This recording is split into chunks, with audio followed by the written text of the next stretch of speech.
أعوذ بالله من الشيطان الرجيم. وقال الذين لا يرجون لقاءنا لولا أنزل علينا الملائكة أو نرى ربنا لقد استكبروا في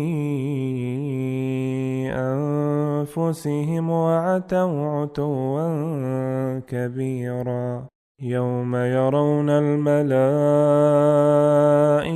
لا بشرى